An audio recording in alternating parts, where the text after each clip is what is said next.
Muy bien, pues muy buenos días a todos. Muchísimas gracias por tomarse el tiempo de estar aquí con nosotros.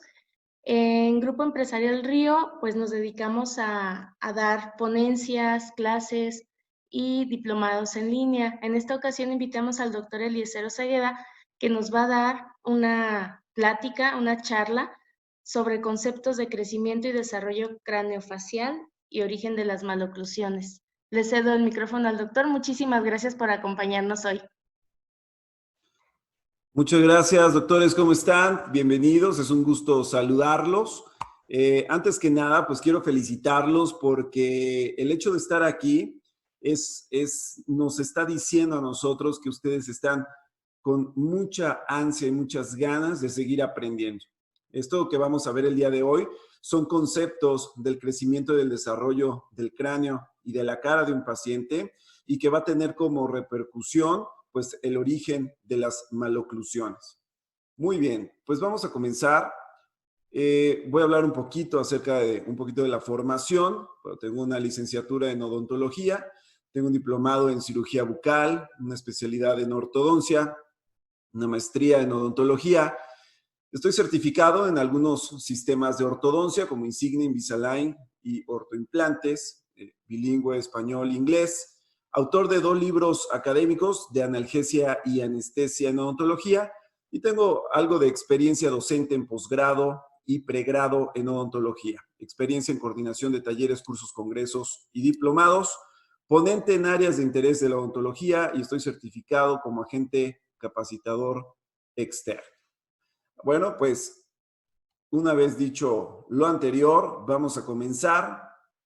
Vamos a comenzar con estos conceptos: crecimiento y desarrollo craneofacial y origen de las maloclusiones. ¿Por qué es importante entender estos conceptos? Estos conceptos son muy importantes porque el entender cómo crece y cómo se desarrolla la cara, el cráneo, la cavidad oral de un paciente nos va a dar como consecuencia el mayor entendimiento de cómo se desarrollan las maloclusiones. Al final, los ortodoncistas, los ortopedistas, incluso los odontólogos de práctica general que tratan los problemas de oclusión, pues deberíamos saber dónde proviene, de dónde se origina el problema de la oclusión. Vamos a empezar con la cara. La cara de todos nosotros, la cara de los pacientes. ¿Cuántas caras vemos en nuestra vida? Nos es difícil olvidarlas, porque si todas son diferentes. Bueno, muy bien. Pues la cara de los pacientes prácticamente tiene diversos elementos que conforman las caras o lo que nosotros conocemos como una cara de tipo inolvidable.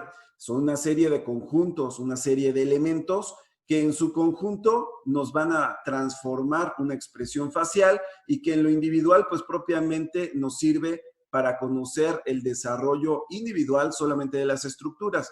En pocas palabras, por lo individual no nos dice nada, pero en conjunto nos dice absolutamente toda la expresión de un paciente como tal. ¿Cuáles son estas estructuras? Bueno, estas estructuras suelen ser la frente, los labios, el mentón, la pirámide nasal, los ojos, los oídos principalmente, que repito, en conjunto conforman una cara y una situación ideal. ¿Qué pasa con los gemelos idénticos? ¿Realmente la cara de un gemelo idéntico, o la pregunta es, ¿realmente la cara de un gemelo idéntico es igual, exactamente igual? Pues yo les podría decir que no. Los gemelos idénticos tienen una variación en alturas, en profundidades, en grosores, en longitudes, en las diferentes estructuras. Es decir, pueden tener, por ejemplo, ojos más largos, alguno que el otro respecto al otro. Pueden tener la pirámide nasal un poquito más amplia, puede tener la distribución dental diferente. Es decir, aunque clínicamente un gemelo pudiese parecer idéntico, no es 100% idéntico a su hermano, por así decirlo. Nosotros podemos identificar algo que se llama memoria neural visual. ¿Qué es la memoria neural visual? Bueno, nosotros sabemos que el humano percibe cambios mínimos y a nivel neural va a generar una foto única que genera esta memoria. La memoria neural visual, entonces, es cuando nosotros empezamos a identificar la cara de un paciente, cuando nosotros empezamos a aprendernos los diferentes rasgos que puede llegar a tener un paciente. ¿Cuáles son estos rasgos? La forma de los ojos, la pirámide nasal, justamente los que estábamos viendo en las diapositivas anteriores. Cómo está distribuida su boca, qué tipo de oídos tiene, en general el contexto del tercio medio y de la parte media de la cara de un paciente. Entonces, la memoria neural visual es algo que nosotros vamos desarrollando conforme pasa el tiempo y conforme vamos nosotros atendiendo al paciente y a las personas que vamos viendo a lo largo de la vida. Sin embargo, hay caras muy difíciles de olvidar. Hay caras que nosotros empezamos a identificar, a ver, y que empezamos a tener una dificultad para olvidarlas. Y esto suele ser bochornoso cuando las empezamos a olvidar. Dice aquí, la experiencia bochornosa. ¡Qué bonito, niño! No, señor, es niña. Bueno, nosotros entendemos que la cara de un paciente, de un niño, no tiene cambios, no tiene cambios. Si nosotros ponemos a un niño de 3, 4 años y le rasuramos el cabello, le quitamos su ropa, le tapamos el área genital y ponemos a hacer una identificación por medio de la cara propiamente de este niño, podríamos decir que no es difícil entender si es un niño o es una niña.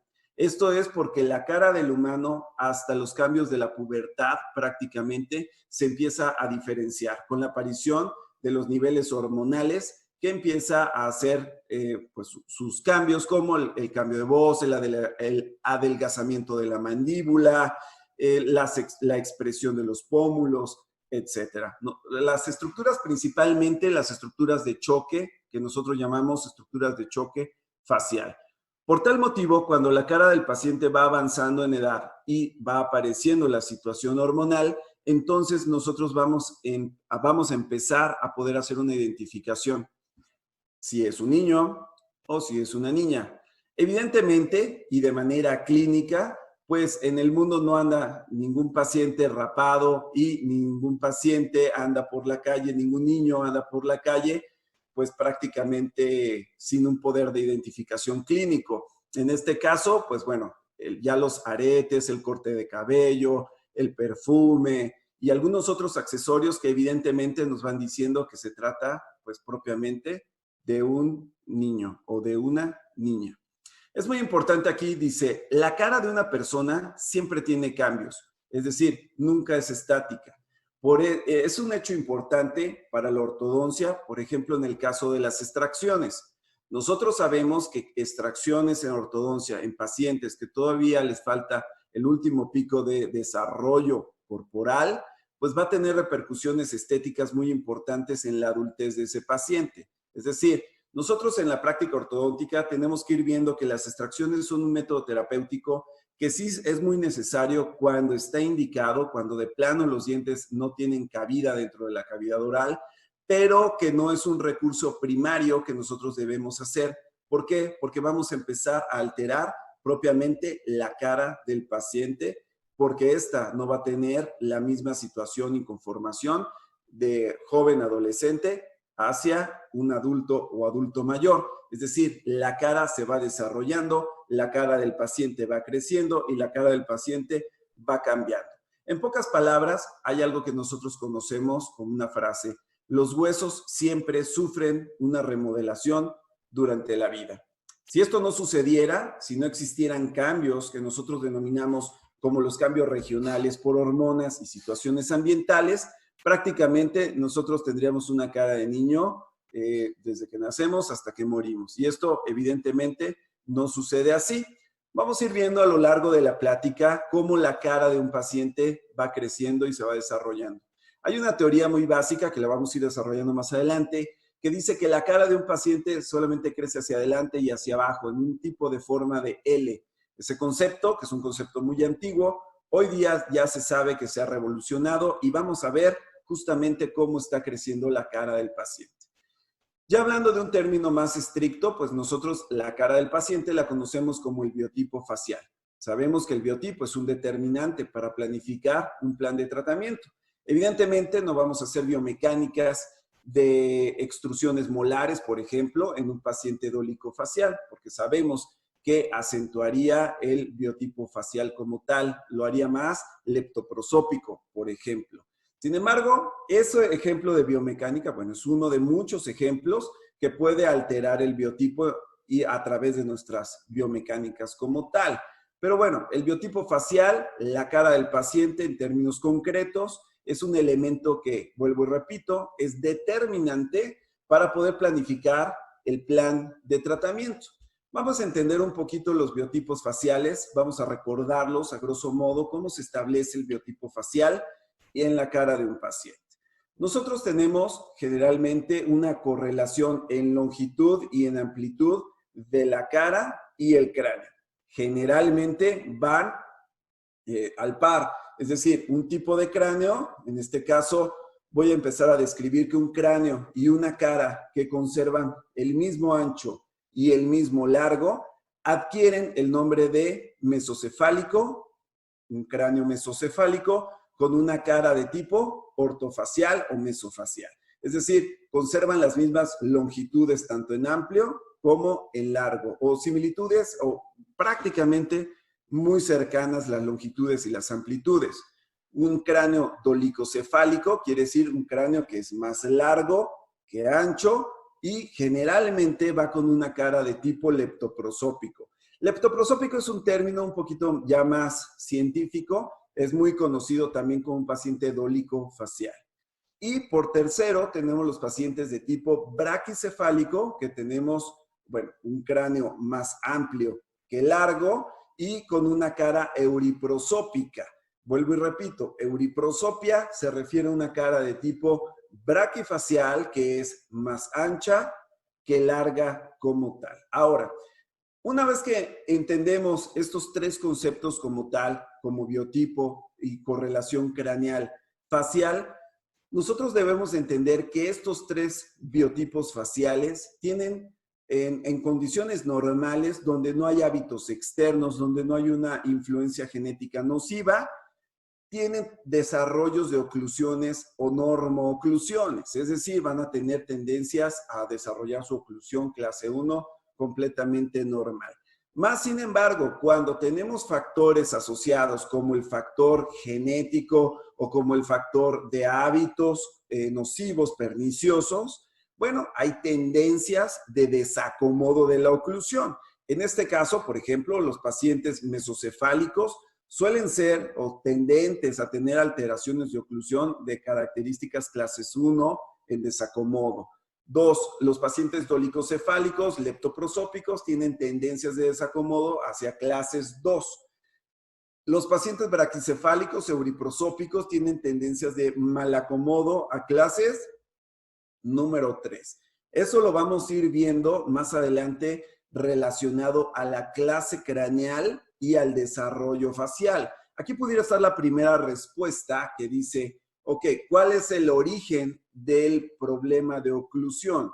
Bueno, vamos a ir viendo los diferentes puntos etiológicos, pero uno son todas las alteraciones, tanto genéticas como medioambientales, que afectan al desarrollo craneofacial del paciente, y entonces ya nada más estaba a un empujoncito de que se normara la clase 2 o que se normara la clase 3 como tal. Evidentemente, estas son tendencias de oclusión a un biotipo y a una situación ambiental, pero es muy importante también, y como dato curioso, hacer notar que la integración social es muy importante en este tipo de pacientes. Yo aquí puse una fotografía de un grupo de chicos que se dedican a una ópera moderna. Este tipo de experimentos sociales se hace porque uno es mesofacial, otro es leptoprosópico y otro es euriprosópico. Según algunos estudios, el hombre, el humano, le gusta ser parte siempre de equipos o grupos de trabajo o sociedades o comunidades. En este caso, se experimentó formar un grupo de muchachos que cantan muy bien, pero que tengan características craneofaciales muy específicas para que el resto de la población se viese identificado con cada individuo y entonces poder tener una mayor acaparación.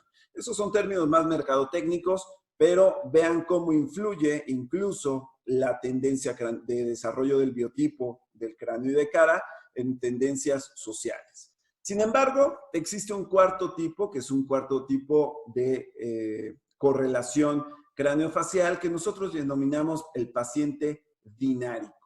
Los pacientes dináricos propiamente se desarrollan en Europa Central y Oriental, ¿ok?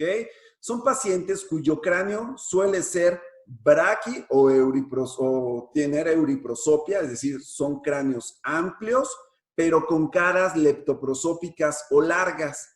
Esto está muy interesante porque si ustedes recuerdan lo que decíamos en la diapositiva pasada, generalmente el cráneo angosto va con cara angosta, el cráneo ancho va con caritas anchas, van correlacionados. Sin embargo, sí existe un cuarto tipo, que es el tipo dinárico, que vuelvo y repito, es un cráneo braquicéfalo con una cara de tipo leptoprosópica. Como vemos, ahorita vamos a ver por qué se establecen estos biotipos dináricos y por qué hay estas variaciones en el humano tan marcadas y tan acentuadas.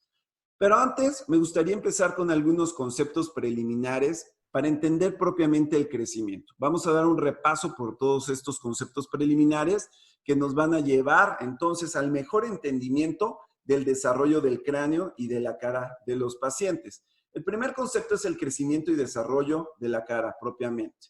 Tenemos un equilibrio funcional normal, es decir, siempre que la cara, la musculatura de los pacientes se encuentra en equilibrio, vamos a tener generalmente un desarrollo transversal y anteroposterior maxilomandibular relativamente adecuado, siempre y cuando no existan factores, repito, como medioambientales o genéticos que puedan influir a esa alteración de desarrollo. Si eso no sucede y el paciente tiene equilibrado todo el sistema neuromuscular de cuello, cara y cráneo, es muy probable que el desarrollo oclusal también se dé de manera adecuada.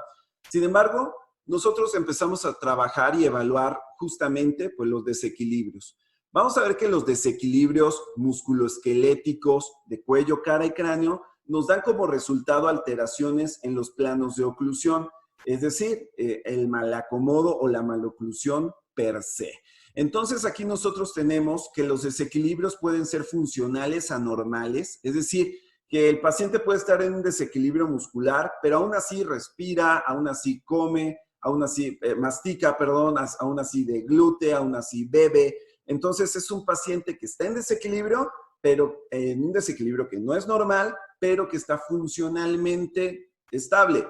Y aquellos pacientes donde la manifestación de desequilibrio le permite ya hacer relaciones funcionales como masticar adecuadamente, o no puede incidir correctamente con los dientes, o no puede deglutir, o tiene tan taponeada la nariz que no puede respirar, que ya son funcionales comprometidos, ¿no? Aquí tenemos una serie de fotografías, los primeros 3 son mis pacientes, y podemos notar que el motivo de consulta de ellos es justamente pues arreglar las condiciones oclusales de ellos mismos, arreglarles su oclusión, sus dientes, su dentadura. Pero si nosotros nos ponemos más clínicos, si nosotros nos ponemos un poquito más estrictos, pues observamos que la cara del paciente nos está gritando prácticamente que hay una inestabilidad neurooclusal, neuromuscular, y que como consecuencia yo tengo que trabajar y corregir la oclusión, pero a expensa de la corrección neuromuscular. Dice aquí, la manifestación de una alteración en el crecimiento facial, alteración del complejo maxilofacial. ¿Qué significa esto? Significa que, en pocas palabras, que cualquier alteración que yo pueda tener en cara, dentro del equilibrio funcional, va a dar como resultado una inestabilidad en los parámetros de la oclusión. Aquí tenemos algunos ejemplos donde tenemos unas distonías musculares faciales, donde tenemos algunos pacientes hipertróficos, con contracturas, y que evidentemente la situación orofacial y la situación dental se empieza a ver comprometida. La foto de la derecha, a mí me encanta analizarla porque se trata de una pequeña dunia sibomana que en un artículo se manifiesta que fue mordida por un grupo de chimpancés en su comunidad y que por primera vez dentro de varios años va a poder comer y beber después de 2 años del evento. Si ustedes observan aquí la importancia de la musculatura orofacial, esta paciente es una paciente que encontramos con una biprotrusión, tenemos proclinación superior e inferior anterior y una proyección por parte de la lengua. Al momento que no existe una musculatura de sostén o de contrapeso, como pudieran ser los orbiculares de los labios, pues empieza a manifestar propiamente una maloclusión de mordida abierta con biproclinaciones. Propiamente, este caso es muy característico porque nos está diciendo que el complejo orofacial muscular es el que le da el equilibrio a las situaciones. Ahora, nosotros como ortodoncistas, como ortopedistas, nosotros tenemos que evaluar muy bien este tipo de situaciones porque muchas biprotrusiones, muchos colapsos, muchas mordidas transversales, colapsadas o telescópicas, son originarias por una neuromusculatura inapropiada. Podemos corregirlo a situación dental, pero si no corregimos, vuelvo y repito, la situación neuromuscular, esto va a volver a recidivar o no va a haber una corrección de manera importante. Definitivamente tenemos pacientes que vienen a la consulta, como les acabo de comentar, donde nosotros entendemos pacientes con una distonía muscular acentuada y qué casual que va relacionado con una desarmonía oclusal, dental. Evidentemente, al momento que hacemos una corrección muscular y oclusal, pues la cara y el complejo orofacial se empieza a ver muchísimo más estable como tal. Esto evidentemente va a tener un impacto en la personalidad del individuo definitivamente, porque tenemos individuos que llegan a las consultas con distonías, con maloclusiones, con apiñamientos que no dan estética en lo absoluto y que son pacientes más retraídos o más se sienten menos seguros en sus relaciones interpersonales. Entonces, tú corriges eso y empiezas a tener un cambio en la personalidad incluso de los pacientes. El segundo concepto propiamente es un concepto que ya muchos de nosotros manejamos, que es el concepto deriva. Nosotros lo entendemos por un proceso de deposición ósea y de reabsorción, a expensas del ligamento periodontal y del periósteo. Alguna vez me preguntaba un paciente, oiga doctor, ¿y cómo es que se realiza el movimiento de ortodoncia? Otro grupo de pacientes me decía, doctor, apriétele más a los brackets que yo puedo aguantar un poquito más la presión ortodóntica. O cuando estamos haciendo un proceso de disyunción o cuando estamos haciendo algún proceso de trabajo ortopédico, nosotros nos damos cuenta de repente que tenemos que empezar a manejar los conceptos ligamento periodontal y perósteo como tal. Sabemos que nosotros debemos de cuidar muchísimo el ligamento periodontal, algo que nosotros conocemos como la biozona. ¿Qué es la biozona? La biozona se refiere al grosor del ligamento periodontal que va a tener una alta vascularización y que a través del ligamento periodontal nosotros generamos el movimiento ortodóntico. Ese grosor, entonces nosotros lo vamos a denominar como una biozona. Evidentemente, si nosotros durante un tratamiento de ortodoncia hacemos un colapso de la biozona por excesiva fuerza, una fuerza mayor, ¿qué puede pasar? Por lo que todos conocemos, que puede empezar a suceder un colapso y una hialinización y verse comprometido ya el movimiento, el desplazamiento del órgano dentario como tal. Eso sucede a través de un proceso de deriva. Acuérdense, ¿cómo se llama este término en crecimiento y desarrollo? Se llama deriva y está asociado directamente a la posición y a la reabsorción ósea a expensa del ligamento periodontal, cuidando las etapas de biozona. Ahora, eso en ortopedia funciona a través del periósteo. Acuérdense, el periósteo no solamente es una capa, una membrana de recubrimiento óseo y se acabó, no. El periósteo, aparte de tener una función de protección al hueso, aparte de tener una función nutrimental o de nutrición, mejor dicho, al hueso, el periósteo tiene una alta capacidad inductiva de crecimiento. Vamos a ver por ahí más adelante en la plática, cuando sigamos ampliando en los conceptos, que el hueso de un paciente no crece por los elementos de osteocitos, osteoblastos, osteoclastos. Eso se los voy a dejar ahí a la memoria y lo vamos a analizar más adelante. Se necesitan de los medios inductores que estimulen a estas células para que se empiece a formar los movimientos como tal. Estos son conceptos básicos: ligamento, periósteo, biozona, deriva, deposición, reabsorción. Son los conceptos básicos para el desplazamiento ortodóntico y ortopédico en los conceptos de remodelación. Es muy importante evaluar los conceptos de patrones de mosaico y campo de cultivo. Alguna vez, algún paciente y algún alumno, sobre todo cuando nos tocan pacientes que son médicos o pacientes que tienen una formación en área de salud, muchas veces nos han llegado a preguntar: doctor, ¿pero cómo es que crece la mandíbula o cómo es que crece un hueso? Y esa pregunta aplica muchísimo cuando tenemos papás con esta formación y que nos llevan a sus pequeños para que nosotros hagamos un poco de ortopedia en ellos.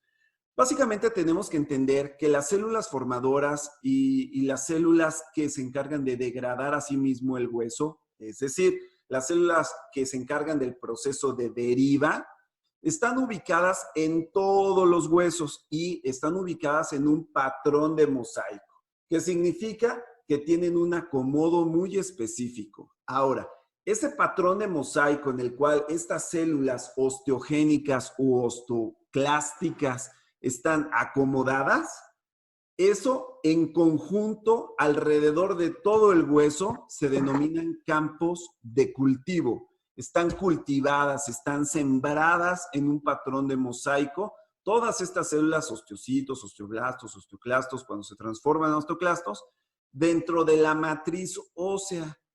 Estas células, al momento que se empiezan a estimular a través de fuerzas biomecánicas musculares, que ahorita lo vamos a ver, que se llama las matrices funcionales, pues empiezan a dar como resultado un crecimiento y una reabsorción del hueso. Ahora, aquí hay un concepto bien interesante. Decían por ahí, el crecimiento está solamente definido con el acúmulo de células. Ojo lo que voy a decir, el crecimiento de un hueso solo está inducido por el acúmulo o por la aposición de células y no por la deposición o reabsorción. Eso es un concepto que ya se eliminó, es un concepto antiguo, erróneo. Hoy se sabe que el proceso de reabsorción ósea durante el crecimiento de un hueso es necesario para el mismo crecimiento del hueso. Pareciera antagónico, pero no, es súper complementario. Se necesita reabsorción y deposición para el crecimiento de un hueso en lo particular. Hace un momento hablábamos del periósteo y acuérdense, doctores, que el periósteo tiene dos capas, la capa externa y la interna. La capa interna nosotros la llamamos endostio o endóstica y la capa externa perióstica o exóstica. Ok, este tipo de capas, acuérdense, el hueso se mueve y el hueso se reabsorbe y se hace la deposición por parte de la membrana perióstica. Si no tuviéramos periósteo, simplemente el hueso no podría tener cambios estructurales que pudieran llevar a cabo su formación. El siguiente concepto es hablar un poquito acerca de las matrices funcionales. He venido tratando de transmitir que el periósteo es importante para transmitir información de crecimiento y desarrollo a las células óseas y que éstas empiecen a trabajar. Sin embargo, el periósteo tampoco puede trabajar por sí solo. ¿De qué necesita el periósteo? De las matrices funcionales. ¿Qué es una matriz funcional? Las matrices funcionales son aquellas estructuras musculares, orgánicas y dentales. Ahí les va. Toda la musculatura de cuello, cara y cráneo son matrices funcionales que inducen el crecimiento esquelético. Todos los órganos de los sentidos, los ojos, el desarrollo del olfato, el desarrollo de la lengua y el desarrollo de los dientes estimulan y modelan el crecimiento óseo. Todos estos elementos musculares, de los órganos y de los dientes, órganos dentarios también, se conocen como matrices funcionales. Si nosotros no entendemos el concepto de matriz funcional durante los trabajos de ortopedia, sobre todo los que hacen mucha ortopedia no tan mecánica, sino más miofuncional, pues entonces estaríamos un poquito perdidos en el campo del entendimiento de cómo funciona la ortopedia como tal. Recuerden que la ortopedia, por ejemplo, vean la clase de ortopedia cuando doy una clase de ortopedia y de crecimiento y de desarrollo, pero bueno, acuérdense que la ortopedia lo que hace es apoyarse en rehabilitar, en darle equilibrio otra vez a la neuromusculatura para que se pueda solucionar con el crecimiento del paciente las bases esqueletales. Esos son los principios fundamentales de la ortodoncia, de la ortopedia, perdón, de tipo miofuncional, no tan mecánica, que también funciona. Entonces, podemos decir en términos muy prácticos que las matrices funcionales son reguladoras del equilibrio y del crecimiento facial. Cuando tenemos un desequilibrio en la musculatura, entonces es otro de los factores por los cuales se generan o se gestan las maloclusiones, las mordidas abiertas, los overjets aumentados, los overbites profundos, las mordidas cruzadas, las telescópicas, etcétera, ¿no? El sexto punto, que es muy importante, que es el concepto preliminar del crecimiento, está desarrollado en los sitios de crecimiento. Ojo, en la década de los 80, más o menos, se tenía conceptualizado sitios de crecimiento. Decían, ojo, no toques el cóndilo de un paciente, no toques su mentón, no toques el cartílago nasal, porque son elementos que si tú los tocas y los dañas o un paciente se los daña, ya el hueso ya no va a crecer porque son denominados sitios de crecimiento. Y se tenía la contextualización de que ese sitio regulaba el crecimiento de todo el hueso. Hoy se sabe que todo el hueso crece a ritmos distintos, ahorita lo vamos a ir viendo, y que estos llamados sitios de crecimiento, como el cóndilo, el mentón, el cartílago nasal, el ángulo de la mandíbula, son sitios que tienen mayor actividad de crecimiento por la funcionalidad que se requiere del hueso en sí, pero que no regulan que crezca todo el hueso. Es decir, el hueso en sus otras porciones también tendrá sus propios ritmos de crecimiento. El siguiente punto a entender es el tema de la remodelación. ¿Qué significa la remodelación? Reubicación y desplazamiento. Prácticamente nosotros entendemos que cualquier proceso de deriva, ya entendemos el término deriva, bueno, que cualquier proceso de remodelación se debe a procesos de deriva y que como resultado yo voy a tener reubicaciones óseas y desplazamiento. ¿Cómo es esto? Pues bueno, el desplazamiento y crecimiento de un hueso, a los que hacen ortopedia o hacemos ortodoncia, lo encontramos como desplazamiento de tipo primario. ¿Qué es el desplazamiento de tipo primario? Es cuando un hueso de la cara o de cualquier parte del cuerpo, pero estamos hablando de la cara en particular, cuando un hueso crece y por su mismo crecimiento y desarrollo se desplaza por su mismo crecimiento. Eso lo conocemos como desplazamiento primario. Y como desplazamiento secundario entendemos aquel tipo de crecimiento que al momento que un hueso crece por sí solo, pero otro hueso crece por sí solo, por así decirlo, se contactan y otro de los huesos que está creciendo empuja o desplaza en su afán de crecimiento a otra estructura. Eso lo conocemos como desplazamiento de tipo secundario. ¿Por qué es importante conocer el desplazamiento primario y secundario? Porque nosotros entendemos que si de repente mi maxilar está creciendo y mi mandíbula no, entonces no va a haber, puede que exista un origen de maloclusión durante el crecimiento. Es cuando dicen, híjole, detecté que el maxilar dejó de crecer y la mandíbula sigue en un crecimiento o en un ritmo de crecimiento habitual, o al revés. O, híjole, detecté que este paciente no está teniendo un correcto desarrollo orbicular en los ojos y, por tanto, como consecuencia, no se están desarrollando correctamente. Entonces, el maxilar puede empezar a quedar un poco hipoplásico porque no recibe la información secundaria de otro hueso en desarrollo. Entonces, es importante entender que todos los huesos de la cara y del cráneo en general todos dependen de todos. Si uno no se desarrolla, altera al siguiente. Si uno se desarrolla de más, altera al otro hueso como tal. Básicamente, el desplazamiento del esqueleto, presenta dos funciones generales: ubicar a cada hueso, diseñar y construir, generar la función e interactuar con su medio de manera armónica.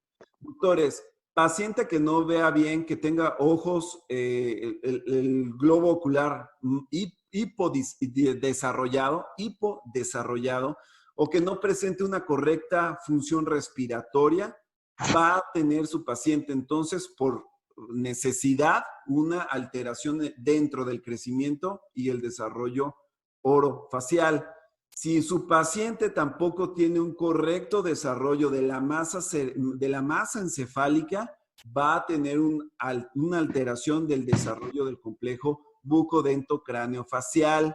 Si nosotros tenemos pacientes con estas alteraciones orgánicas en los órganos como tal y en la musculatura, distonías, vamos a tener alteraciones oclusales, vamos a obtener maloclusiones como resultado. Por tanto, existen alteraciones, como lo podemos ver en estas diapositivas, que son pacientes sindrómicos, 100% sindrómicos, y que no... ¿Y por qué dicen, ok, si el síndrome tuvo una repercusión mayor en ojos, en boca, en nariz, en cuello, a nivel cognitivo, ¿por qué tienen maloclusión? ¿Por qué tienen una maloclusión? Porque la maloclusión es secundaria a los hipodesarrollos de las estructuras de cuello, cara y cráneo y de los órganos dentarios, propiamente de las matrices funcionales como tal.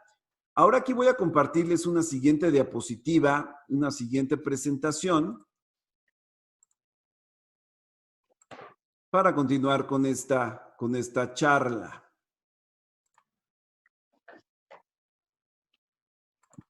Muy bien. Estábamos hablando entonces del crecimiento y del desarrollo del complejo facial para el entendimiento de las maloclusiones. El siguiente punto de entendimiento es la velocidad y la dirección del crecimiento. Yo aquí les haría una pregunta para ustedes. Les diría, doctores, ¿a qué velocidad crece cada hueso? ¿O cómo es el tema de la velocidad de crecimiento óseo? Yo les podría decir que hace muchos años se tenía contextualizado que un hueso crecía de la misma forma y a la misma velocidad todo el hueso. Eso lo entendemos como se ve aquí en la imagen, como esas figuritas hidrofílicas que son de goma y que tú las metes en un vaso con agua y es la misma figura, es la mismititita figura, pero va creciendo al par de que se va hidratando, pero no crece más la cara o no crece más un brazo, sino toda la figura se hidrata y todo lo demás y crece parejito. Antes se tenía esa contextualización, decíamos, la mandíbula de un niño crece parejita hasta que llega a una edad adulta, igual el cráneo, igual la cara. De ahí nace la frase muy comúnmente llamada, los niños no son adultos chiquitos. ¿Qué significa esto? Que en efecto, los niños van teniendo, desde bebé hasta la adolescencia, van teniendo un desarrollo esqueletal orofacial por necesidad de función. ¿Qué significa aquí? Nosotros, en términos de crecimiento y desarrollo, lo conocemos como crecimiento de tipo diferencial. ¿Qué significa? Que hay estructuras de rama, que hay estructuras de procesos coronoideos, por ejemplo, que van creciendo más rápido que el cuerpo mandibular, por ejemplo, ¿no? Yo aquí tengo una imagen de unas mandíbulas desde los 18 semanas hasta los 4,5 años de edad, una vista lateral y una vista superior. ¿Qué características notamos aquí? Que prácticamente el cuerpo sigue siendo el mismo cuerpo, nada más está creciendo en volumen y en tamaño, pero que el cóndilo, por ejemplo, el cóndilo va sufriendo una remodelación ósea bastante intensa y bastante interesante. ¿Por qué el cóndilo va sufriendo una alteración más notoria que el resto de la mandíbula? Por la función que propiamente tiene el proceso de la alimentación del lactante. Evidentemente, nosotros entendemos que en el lactante el proceso condilar prácticamente, como se observa en la imagen, tiene una relación plana con el cuerpo de la mandíbula, porque evidentemente el niño, ¿qué hace al momento de estar, en este caso, alimentándose de la bubi de la mamá? Pues prácticamente está haciendo movimientos anteroposteriores, proyecciones y retrusiones al momento que hace la succión. Entonces, el cóndilo como tal no está conformado y tampoco está conformada su cavidad glenoidea. Conforme le van saliendo los dientes inferiores, entonces ahora sí, el cuerpo mandibular empieza a cambiar, se empieza a generar lo que es la dimensión vertical anterior y le dice por inducción de información de crecimiento, le dice al cóndilo y a la mandíbula, ok, empiézate a levantar y empieza a tallar, propiamente a modelar lo que es la cavidad glenoidea donde va a estar trabajando el cóndilo. Es decir, la alimentación, que es una función, va modelando. ¿Qué va modelando? El crecimiento propio del hueso como tal. Muy bien.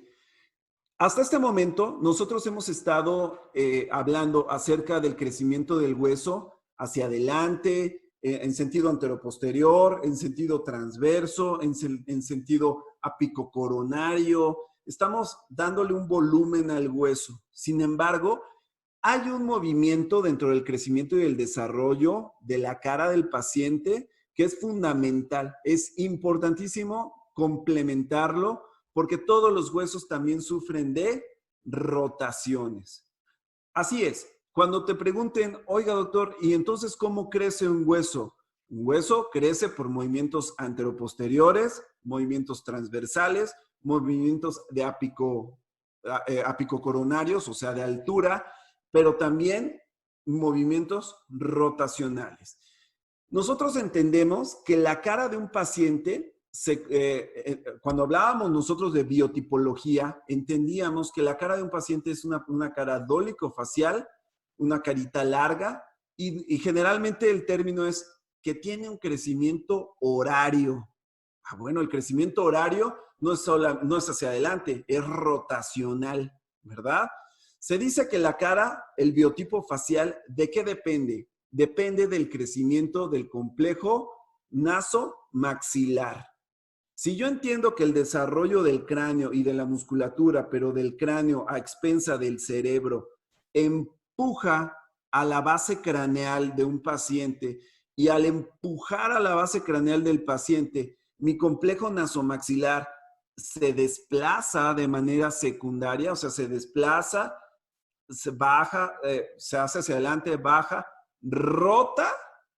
Entonces, en el proceso de rotación es cuando depende de qué tanto rota para ver que mi cara se haga qué tan larga o qué tan corta. Por ejemplo, en el paciente euriprosópico, la rotación, dicen, es contrahorario. ¿Qué significa? Que el complejo nasomaxilar no rota tanto en sentido anterior y entonces la mandíbula y el complejo mandibular rota hacia adelante y hacia arriba. Entonces me queda una cara mucho más corta en sentido coronoapical. La rotación fue menor. Es así como nosotros empezamos a entender que un hueso en sus rotaciones es determinante y es fundamental para que se complete el proceso de crecimiento y desarrollo de un paciente. El crecimiento diferencial por rotación, entonces como consecuencia me va a dar el biotipo facial del paciente como tal.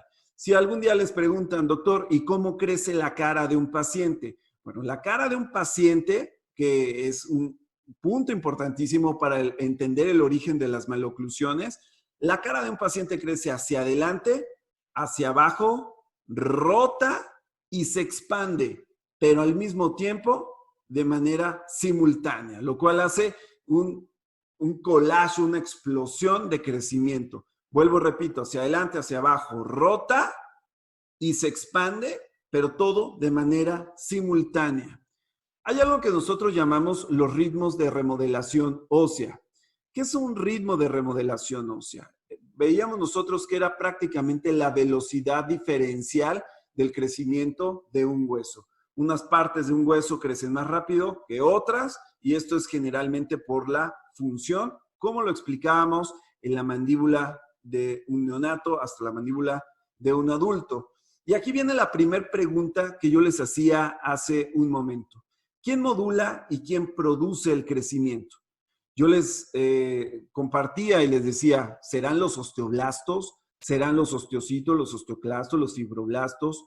¿Quién modula y produce el crecimiento? Bueno, pues básicamente, acuérdense que dije aquí, el hueso mismo en sí es pasivo, es un producto del fenómeno del crecimiento general, pero no es el marcapasos. Entonces, vuelvo y repito, ¿quién modula y produce el crecimiento? La modulación que activa a estas células que vimos hace un momento es la genética, es el periósteo endosteo, son las matrices funcionales y son las suturas esqueléticas las que hacen y las que modulan y regulan el crecimiento. Entonces, ¿qué tenemos que buscar cuando nosotros tenemos alteraciones de crecimiento que son el origen de las maloclusiones, que trabajamos en ortodoncia, que trabajamos en ortopedia? Factores 1, genéticos; 2, factores periósticos; 3, matrices funcionales; 4, las suturas craneofaciales, por ejemplo, como tal. El periósteo yo le he dado un valor muy importante y se dice que es un dar-dar, es una negociación de ganar-ganar. El periósteo se encarga de estimular, tanto el endosteo como el periósteo, se encarga del 50 y el 50% del crecimiento del hueso, de un hueso de la cara como tal. Y todo tiene como objetivo final remodelar un hueso.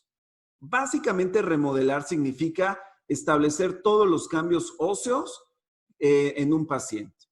Tenemos remodelaciones bioquímicas que ocurren a nivel molecular, reconstrucciones óseas secundarias a través de los sistemas haversianos. Tenemos regeneraciones posteriores a trauma o enfermedades, que es cuando sufrimos, por ejemplo, una fractura. Pero existe la número 4, que es la remodelación por crecimiento, ¿ok? Que es la que justamente nosotros como ortodoncistas estamos trabajando. Tal vez, por ejemplo, el cirujano maxilofacial, tal vez, por ejemplo, el cirujano ortopedista, trabajan la regeneración posterior a trauma o la regeneración de reconstrucción posterior a una fractura. Nosotros como ortopedistas de cara, nosotros como ortodoncistas, trabajamos la remodelación de crecimiento propiamente. Existe otro principio que es un principio muy importante aquí, que es el principio de V y patrón de remodelación. Este principio, ¿qué nos está diciendo? Que el crecimiento de la cara de un paciente, crece en patrones de forma V, que significa que todos los huesos, no sé en qué momento, pero está descrito en la literatura, tienen patrones de crecimiento en V. Esto es para facilitar el entendimiento. Hay una teoría que dice que para entender el crecimiento, las maloclusiones, cuando estas son severas o cuando son complejas, como es el caso del crecimiento y del desarrollo, debemos nosotros traspolar el crecimiento o traspolar las maloclusiones a figuras geométricas. Eso es un tip que les doy de esta teoría geométrica. Y esta teoría como tal nos dice, cuando tú tengas problemas de identificación de qué hacer sobre las bases óseas, protrusiones, retrusiones, intrusiones, extrusiones como tal, ver cómo lo vamos a acomodar en el plano anteroposterior, en el plano sagital, transfórmalas en bloques geométricos y juega con los bloques como si quisieras corregir estos bloques y formarlos en un patrón estable, estático, en un segmento horizontal. Bueno, eso es un tip que les doy. El principio en V, dentro de la teoría y dentro de la literatura de crecimiento y desarrollo, el principio en V se refiere propiamente a que todos los huesos, muchos huesos craneofaciales, presentan una configuración en forma de V. ¿Cómo comprobamos el crecimiento craneofacial? Hasta este momento hemos hablado términos como matrices funcionales, biozona, ligamento, periósteo, tipos de diferenciación ósea, función, crecimiento y desplazamiento. Ok, Pero ¿cómo vamos a comprobar esto? Uno, y es evidente, a través de la clínica, ¿verdad? Pues evidentemente vamos viendo a nuestros pacientes mes con mes, año con año, y vamos notando que la cara del paciente pues, va cambiando. Ese es un hecho clínico inamovible.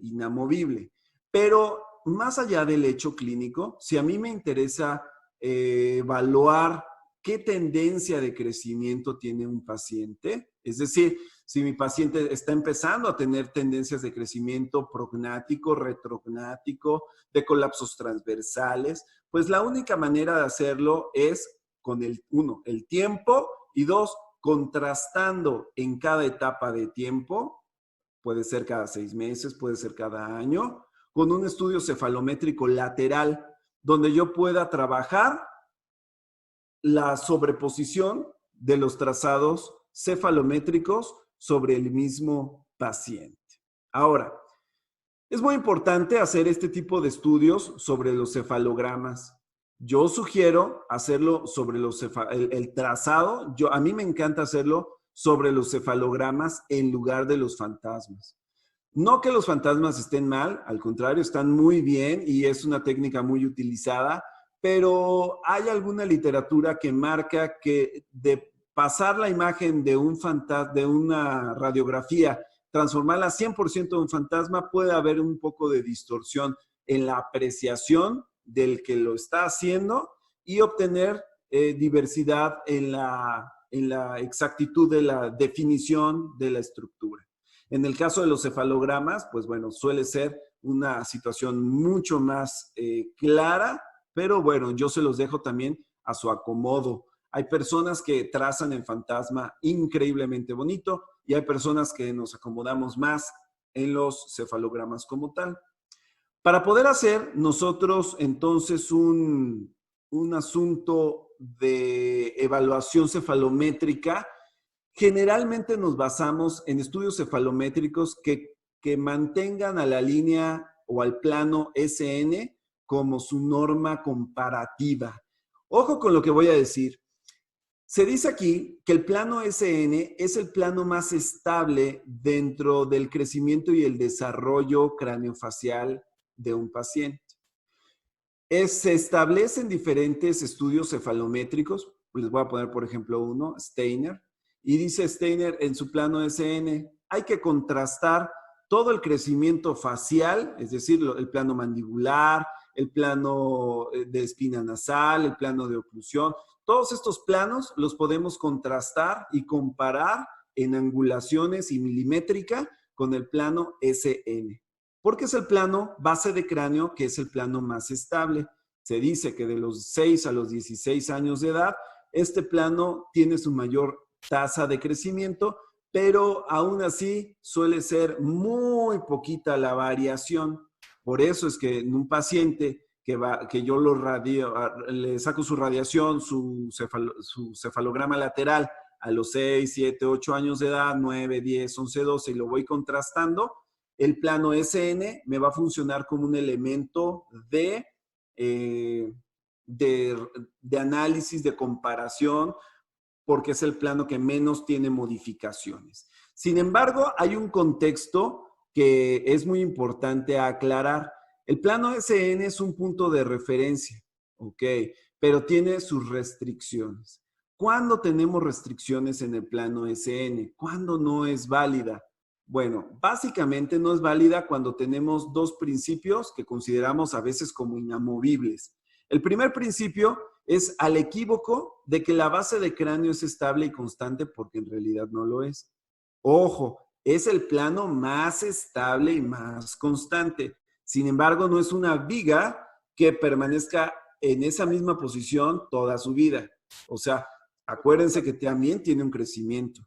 Entonces, puede tener también un rango de variación. No es estática al 100%, también tiene ligera variación, pero menos que todo el resto de los planos.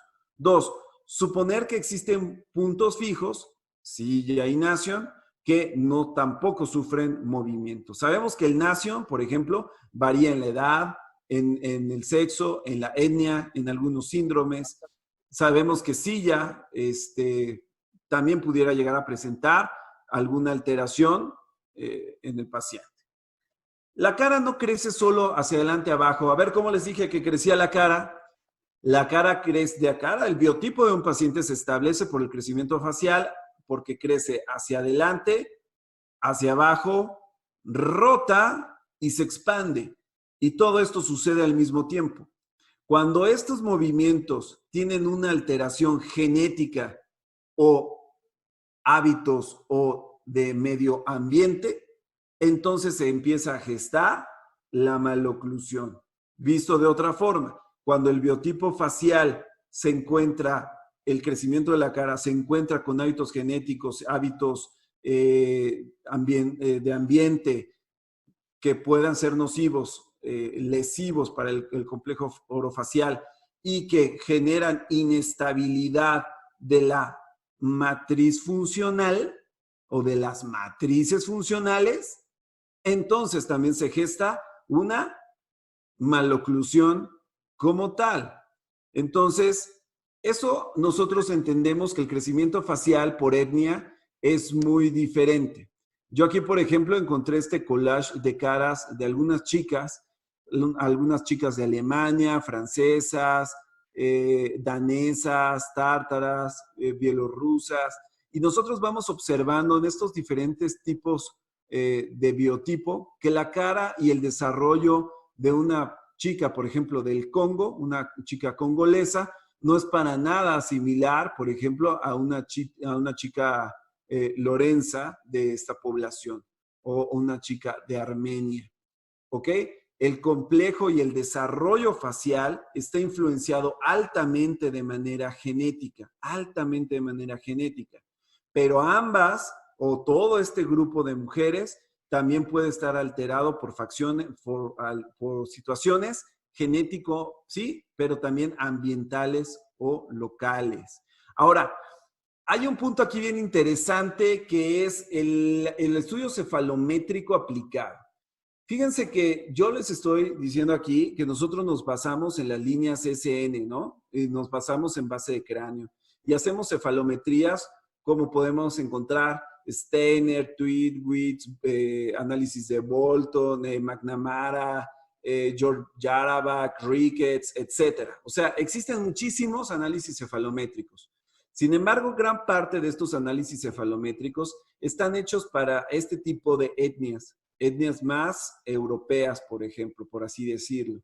Pero el paciente latino tiene su propia biotipología. Yo le decía a algunos de los alumnos, nosotros siempre que vemos un paciente protrusivo con un overjet y un overbite, aunque estén correctos y el paciente está biprotrusivo labialmente, le queremos hacer extracciones y no tiene ese paciente a lo mejor incompetencia labial. O sea, no cumple todos los requisitos de hacer extracciones, como por ejemplo a lo mejor que tenga el paciente biprotrusión severa o que tenga un apiñamiento dental que no puedas eliminar con extracciones, no tiene incompetencia labial. O sea, una serie de factores que el único factor que te lleva a querer hacer extracciones en algunos pacientes es porque notamos que está labialmente protrusivo y que excede la línea estética de Ricketts o la línea estética de Steiner. Pero lo queremos aplicar al paciente latino. Eso no debe ser, porque tenemos que recordar que la cefalometría sigue siendo un punto de apoyo y que no existe una cefalometría para el paciente 100% latino. Hay algunos estudios cefalométricos que aplican al paciente latino de algunos autores. Sin embargo, no son estudios ampliamente conocidos en el mundo entero. O sea, en el mundo entero se siguen utilizando los cánones cefalométricos tradicionales. Entonces, la cefalometría no es una ley absoluta, es solamente un punto de apoyo que nos va a indicar un tipo de crecimiento, pero el crecimiento del paciente latino y los rasgos de tejidos blandos del paciente latino son distintos al de los alemanes, al de los daneses, al de los caribeños, etcétera, ¿no? Dice por aquí, todas cefalométricamente son diferentes, pero perfectas. Claro, todo el humano es perfecto. El caucásico, el oriental, el latino, el sajón, todos los humanos somos perfectos en el desarrollo equilibrado de la cara de un paciente. Sin embargo, hay que entender el crecimiento de la cara de un paciente porque las maloclusiones clasificadas de manera tradicional como clase 1, clase 2, clase 3, esquelética o dental o esquelético-dentales, todos la podemos presentar. O sea, el paciente oriental puede presentar una clase 2, división 2 y el paciente sajón o latino puede presentar una clase 2, división 2. Las metodologías de resolución, las biomecánicas de resolución pueden ser iguales o muy similares, pero el entendimiento del complejo del desarrollo en ortopedia, por ejemplo, los principios tendrían que ser un poquito entendibles y aplicables al desarrollo del complejo orofacial como tal. Voy a compartirles una siguiente presentación. Vamos muy bien en tiempo. Vamos muy bonito. Muy bien. Y vamos a entrar a este tema, que es un tema muy bonito, que es propiamente ya la forma facial y el fundamento anatómico de la maloclusión. Entendimos en esta hora que llevamos hablando, entendimos cómo crece el cráneo, cómo crece la cara, qué factores intervienen en el crecimiento, cómo se establece el biotipo facial como tal. Entonces ahora vamos a entender los fundamentos anatómicos de cómo se establece la cara. Al momento que nosotros hemos visto que la cara de diferentes etnias son distintas y que tenemos que tener consideraciones diferentes, realmente nosotros estamos hablando de la variación facial, la variación del biotipo y las tendencias de oclusión. Variación es algo positivo. Muchas veces nosotros pretendemos que todo esté en norma, pero debemos entender y ser un poco más flexibles en que el término variación significa muchas veces evolución. Muchas veces, no siempre, pero el término variación significa evolución. La variación es una ley biológica que suele ser fundamental, que está presente en las diferentes especies. La variación provee la capacidad de adaptación ante un medio ambiente. Dicen por ahí, hay un dicho que dice, si no te adaptas, sucumbes. Si no te adaptas, mueres. Existen condiciones ambientales propias del lugar donde viven algunas personas que por necesidad y función y supervivencia, la cara o la situación corporal de algunos de estos pacientes tiene que cambiar para poder sobrevivir como tal. Sin embargo, en estas alteraciones de forma de las cuales estoy platicando, nosotros tenemos que empezar a platicar acerca de la nomenclatura y cómo nosotros vamos a expresar esa palabra o cómo vamos a transmitirle al paciente que no se dedica a área de salud, que se encuentra con una alteración en la formación. Anteriormente, y todavía al día de hoy, pero anteriormente se utilizaba mucho la palabra deformidad. Ok, la palabra deformidad hoy en países de primer mundo empieza a ser una palabra restrictiva, empieza a ser una palabra que pudiese tener connotaciones incluso de segregación, de marginación. Y es una palabra que cada día está un poquito más en desuso. ¿Por qué? Por términos que incluso pueden abogar por los términos legales. Decirle a algún paciente aprensivo que su hijo, su hija o el amor de su vida se encuentra con una deformidad, pudiese sonar en algunas situaciones un poco drástico. No está mal, pero algunos pacientes lo pueden interpretar de una forma errónea. Malformación es una palabra ya más aceptada, es una palabra que nos indica que algo no está funcionando muy bien y que no funcionó, no se desarrolló correctamente. Sin embargo, aunque menos que la palabra deformidad, malformación empieza a tener también una leve connotación no muy agradable.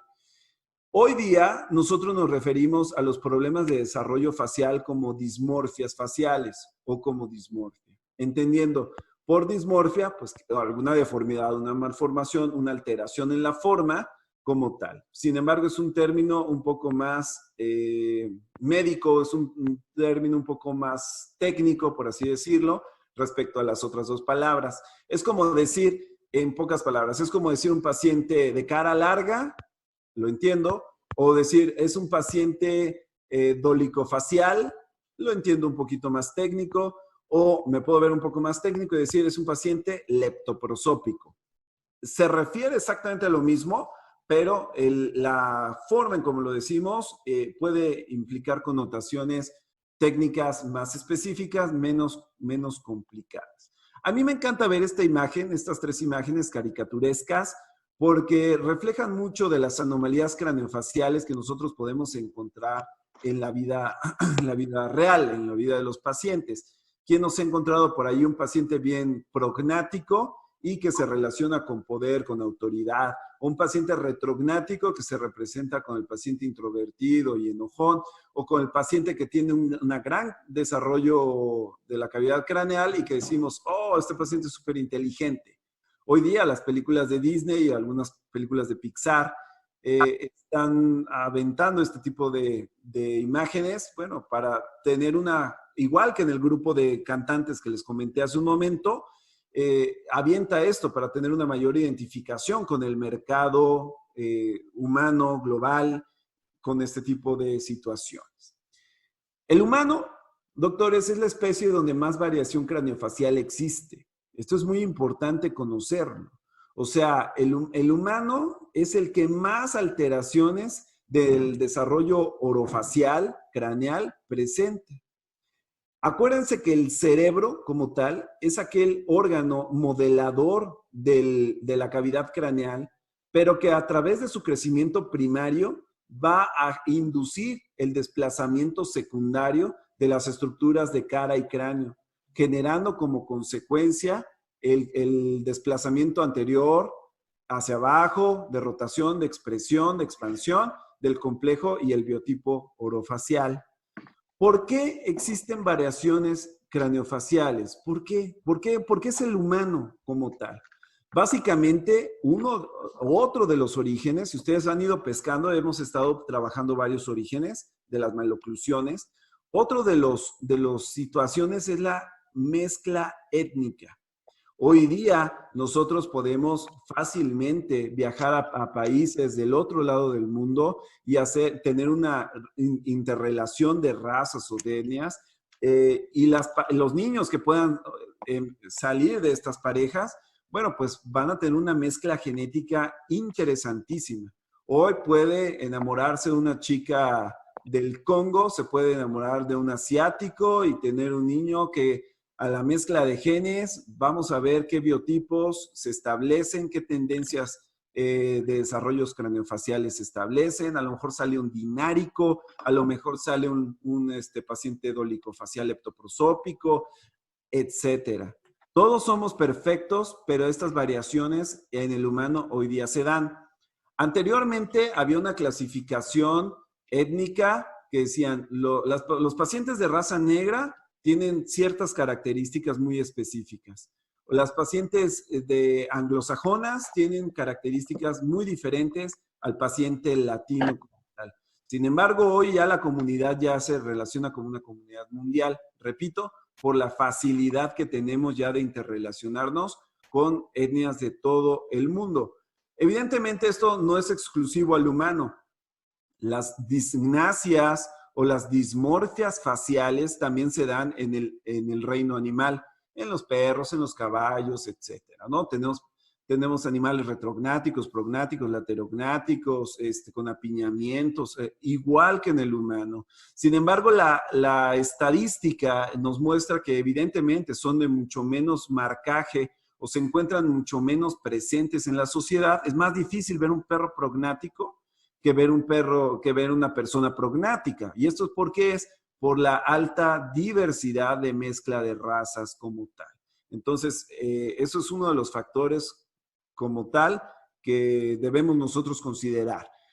Habíamos hablado al principio de los conceptos de rasgos y biotipos faciales, de las estructuras que formaban a los pacientes con su identificación facial como tal, de los análisis cefalométricos que se utilizaban y de los rasgos del desarrollo facial de un paciente que hacen que la cara de un mismo individuo tenga rasgos peculiares y característicos y que automáticamente pues le den la identidad o la identificación personal a cada paciente.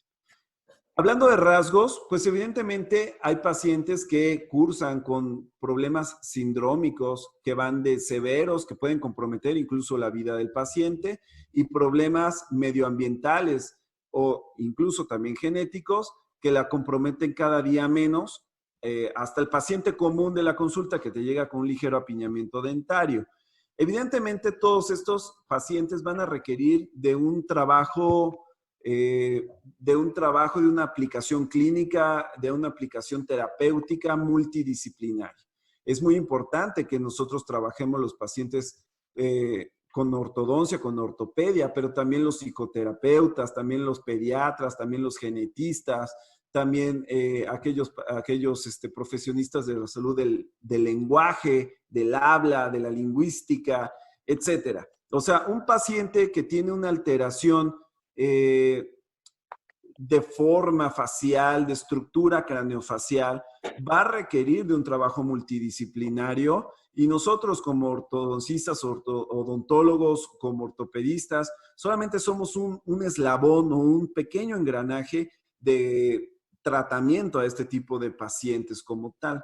Veíamos nosotros en diapositivas pasadas los conceptos de la morfología cefálica y he puesto mucho interés en mencionar que la morfología cefálica es uno de los elementos más importantes para el desarrollo y la determinación del biotipo facial, porque establece un punto de relación de ancho largo con caras anchas largas, sí, pero también establece un punto de compresión hacia la base piso de cráneo y a la modelación del biotipo facial como tal.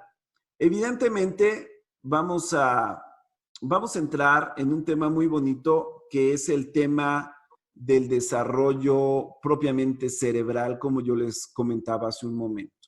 El cerebro como tal y la base craneal, vamos a entenderlo como la base craneal y el cráneo, sus paredes laterales y su techo.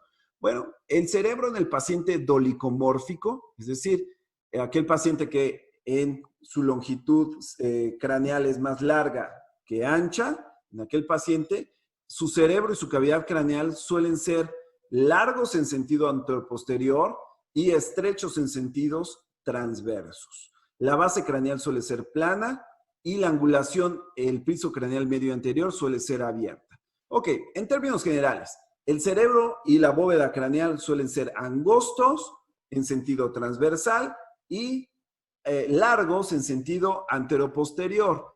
La repercusión de esto en el patrón oclusal, ¿cuál es? Bueno, la explicación es la siguiente. Al momento que yo tengo un paciente dolicofacial, en este caso dolicocefálico, el complejo nasomaxilar, que es el cual yo les había comentado, el cual establece el patrón de rotación, de crecimiento anterior hacia abajo y de expansión, y es el que establece el patrón del biotipo facial. Ese complejo nasomaxilar se va a encontrar ubicado más adelante que la mandíbula, en forma normal y característica.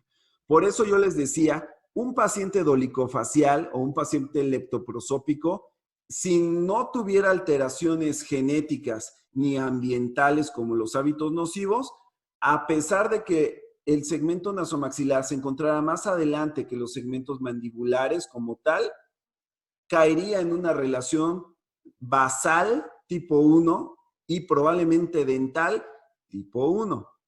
Y sin embargo, si el paciente con estas características del complejo nasomaxilar más adelantado que la mandíbula sufre de alteraciones genéticos o de alteraciones medioambientales, es el empujoncito que necesitaba para normar el patrón clase 2. Es decir, un paciente con las características dolicofaciales y dolicocefálicas sería muy complicado, prácticamente no se daría que ante el empujoncito genético o ambiental se me volviera clase 3. No, simplemente no. ¿Por qué? Por la disposición de su complejo nasomaxilar. Ahora, el plano de oclusión de este tipo de pacientes, evidentemente es un plano que va a rotar en sentido horario y está desplazado por medio del complejo nasomaxilar. ¿Cómo es que funciona esto? Pues el complejo nasomaxilar viene hacia adelante, baja, rota, se expande y en ese movimiento, vamos a pensarlo como si fuera mi mano, que se va hacia adelante, hacia abajo, rota y se expande, la mandíbula se queda en un segmento más posterior. Entonces, el plano de oclusión queda en un sándwich y va adaptándose a la rotación del complejo nasomaxilar y entonces el plano de oclusión es un plano que rota en sentido horario y es desplazado por el complejo nasomaxilar. Por eso muchos pacientes tienen, este tipo de pacientes dolicofaciales o leptoprosópicos son muy tendentes a tener que sonrisas gingivales. Cuando por ahí te diga un paciente, oiga doctor, pero entonces, ¿por qué tengo una sonrisa gingival tan marcada? De esos pacientes que sonríen y se les nota prácticamente toda la premaxila. La pregunta es a maloclusión o una mordida en caja anterior, un overbite muy comprometido o total, un bloqueo total. Y te dicen, ¿y por qué se pasó eso? ¿Y por qué sucedió eso? Ah, bueno, sucedió porque su tendencia de formación del biotipo facial hizo, mediante un factor genético, un factor medioambiental, que cuando su complejo nasomaxilar se hacía hacia adelante, hacia abajo, rotaba y se expandía, y su plano de oclusión de forma natural está más hacia atrás y en sentido horario, pues al momento de haber un factor genético y ambiental, se manifestó la clase 2, el descenso de la premaxila, la retrognatia mandibular, y entonces se manifestó la famosísima clase 2. Vamos a entrar aquí con la etiología de la clase 2. Prácticamente en este punto entramos en las dos hipótesis que hoy día tienen más repercusión en el mundo. La hipótesis de la información genética o hipótesis de Scott y la hipótesis de Moss relacionada a los hábitos orales. Scott decía, ok, todo se debe a factores de los centros de crecimiento, en específico del cartílago nasal como tal. Es decir, Scott decía, las dos tipos de maloclusión de clase 2 se debe principalmente a factores genéticos que conllevan a un problema literalmente en los cartílagos nasales, por lo cual hace que mi paciente tenga alteraciones maxilares y que entonces se empiecen a gestar las clases 2. Sin embargo, esa teoría estuvo vigente muchos años hasta que llegó las teorías de las matrices funcionales o denominadas de Melvin-Moss. Este tipo de teoría nos hablaba acerca de los factores ya no genéticos, sino medioambientales, que eran como principalmente los hábitos orales. Los respiradores orales, los que succionan digitalmente o succionan el chupón por mucho tiempo, la deglución atípica, aquellos pacientes que aplicaban algún elemento medioambiental que actuaba como una matriz funcional, haciendo una retrognatia mandibular y una prognatia maxilar, y que como resultado alteraban el proceso del desarrollo del complejo nasomaxilar, y entonces se transformaba el paciente característico leptoprosópico en una clase 2, pero originalmente por problemas de la neuromusculatura. Hoy día se sabe que las clases 2 aproximadamente tienen entre un 60 y 70% de presencia como patología oclusal nociva por medio de factores medioambientales, principalmente los hábitos orales como tal, y solamente un 30 o 40% de factores genéticos específicamente que generan como resultado una clase 2. Entonces, aquí estamos diciendo que sí se debe un factor genético, pero principalmente son factores medioambientales los que determinan las clases 2 como tal.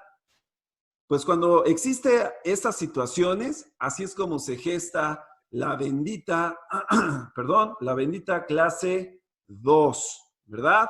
La famosa clase 2 o las mordidas en caja anteriores, los overbite comprometidos, los overjet aumentados, sonrisas gingivales, donde se muestra premaxila en gran medida, etcétera, y etcétera. Evidentemente, sabemos de las situaciones clínicas que caracterizan a las clases 2, ¿no? Las clases 2, división 1, aquellas características de aumento del resalte, mordidas de overjet aumentado, overbite puede estar o no comprometido, donde hay músculos mentonianos típicamente hiperactivos, donde las posturas habituales es de la posición lingual entre las superficies palatinas y vestibulares de los dientes anteriores, donde pueden encontrarse apiñamientos severos o no, donde puede haber mordidas abiertas, incompetencias labiales, evidentemente los biotipos de olicofaciales, restricciones nasales, etc.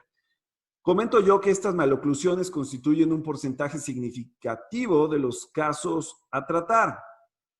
Y evidentemente encontramos las clases 2, subdivisión 2, características, literalmente digo yo, por los cuernitos, ¿no? Aquellas clases 2 donde tenemos una vestibularización muy marcada de los laterales o incluso muchas veces de los caninos y la retroclinación de los incisivos centrales como tal. Este tipo de mordidas está clases 2, suelen ser muy características por el overbite comprometido. Y bueno, ya nada más como punto importante, saber que aquí las clases 2, división 2 en las biomecánicas ortodónticas terminan trabajándose como clases 2, división 1, prácticamente. ¿Cómo sucede en el braquimórfico? El braquimórfico o euriprosópico o paciente más tendencias prognáticas, ¿cómo se manifiesta un paciente braquimórfico o euriprosópico en los sentidos oclusales? Básicamente la misma historia, pero contraria o antagónica, por así decirlo, a lo que sería el paciente leptoprosópico. El paciente eurimórfico, euriprosópico, el cerebro, el desarrollo craneal va a ser corto en sentido antero-posterior y va a ser amplio en sentido transversal. Como resultado, el complejo nasomaxilar no va a rotar, no va a descender, no se va a expandir tanto como en el paciente leptoprosópico. O sea, sí se avienta hacia adelante, hacia abajo, rota y se expande, pero menos que en el paciente leptoprosópico. ¿Ok? El plano de oclusión de este tipo de pacientes suele rotar en sentido contrahorario, totalmente contrario al leptoprosópico. Y eso se entiende porque al momento, vuelvo a mi ejemplo de mi mano, al momento que mi complejo nasomaxilar no rota y desciende tanto como en el leptoprosópico, entonces el plano de oclusión tiene tendencias de rotaciones contrahorarios y en sentido anterior. Cabe hacer notar que el complejo nasomaxilar siempre va a estar situado por detrás, ¿ok? Dice aquí, ubicado más retrusivo que el nivel mandibular. Por eso, vuelvo y repito, este tipo de pacientes, igual que el leptoprosópico, en condiciones sin genética lastimada y con condiciones ambientales, hábitos eliminados, a pesar de su conformación, va a terminar siendo un paciente clase 1 basal y dental. Pero si tiene un empujoncito genético, que en estos casos son al contrario del sistema leptoprosópico, ahorita lo vamos a ver, son más inducciones genéticas que hábitos. Pero si se presentan esos hábitos, entonces ese paciente euriprosópico va a terminar siendo prognático, clase 3, ¿ok? No podría suceder que en un paciente con las características euriprosópicas, con una alteración genético o ambiental, se me fuera a clase 2. No puede ser. Tendría que ser paciente clase 3. ¿Por qué? Por la disposición mandibular respecto al complejo nasomaxilar. Rakoczy nos está diciendo, Rakoczy, que tiene una influencia genética, una alta influencia genética, las clases 3 prácticamente, y que dentro de la poca interacción medioambiental que se puede dar para que se genere una clase 3, prácticamente son situaciones de matrices funcionales adelantadas, como una lengua protruida, como hiperplasias amigdalinas, que hacen que la neuromusculatura se proyecte hacia adelante y que la mandíbula por consecuencia adopte posiciones anteriores. Por ejemplo, esto lo vemos en algunos pacientes con síndrome de Down. Estos hermosos suelen llegar a tener lenguas con hiperglosia, hiperglositis, y generan una proyección mandibular. O pacientes amigdalinos hipertróficos que hacen que la lengua también se proyecte y que pueden tener un descenso mandibular y una proyección de la misma. Entonces es muy importante. Sin embargo, Van Limburg y colaboradores mencionan que los factores funcionales, tisulares, medioambientales, suelen ser factores no tan representativos porque las clases 3 tienen una mayor connotación genética que medioambiental. A diferencia, como comentaba, de la leptoprosopia, que tiene más una influencia genético-ambiental medioambiental que genética, como tal. Es muy importante también determinar los puntos propioceptivos. Esto tanto en el paciente prognático como retrognático. Sabemos que los dientes representan un punto de alta propiocepción. Tienen bastantes propioceptores. Podemos identificar prácticamente cualquier microsustancia, un granito de sal, de azúcar, medio granito. O sea, los propioceptores cavidad oral altísimos.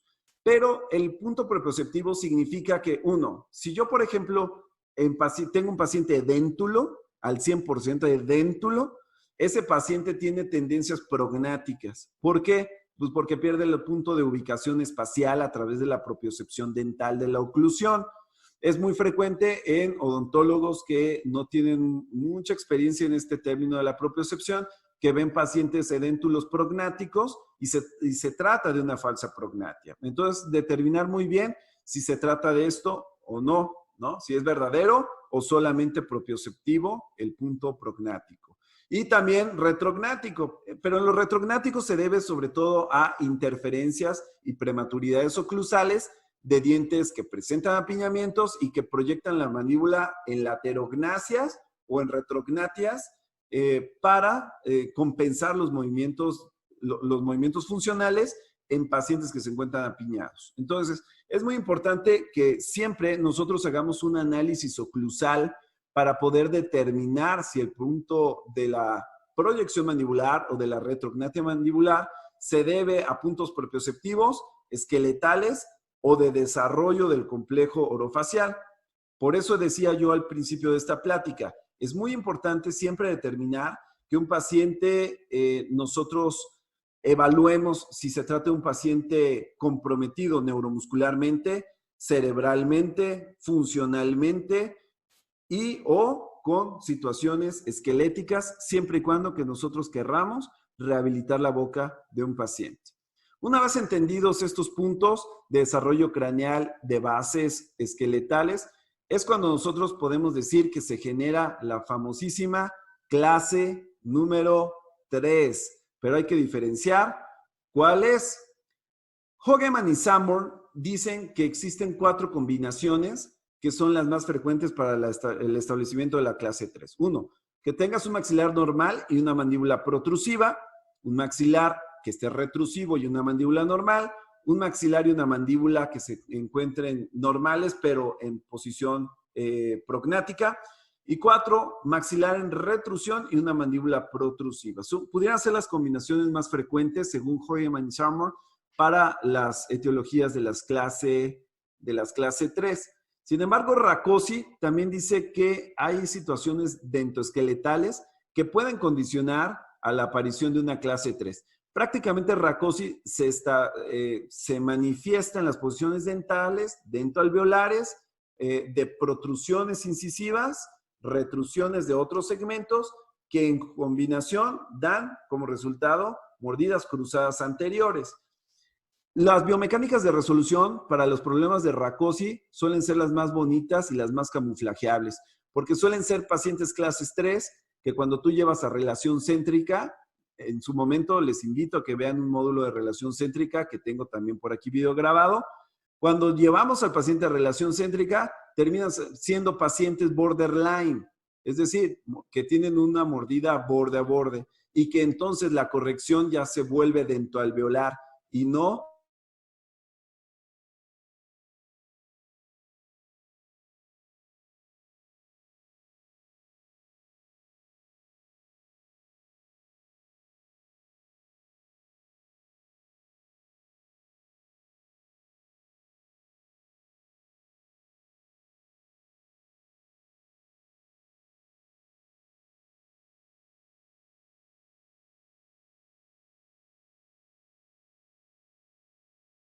interrelaciones. ¿Qué significa el concepto de las interrelaciones?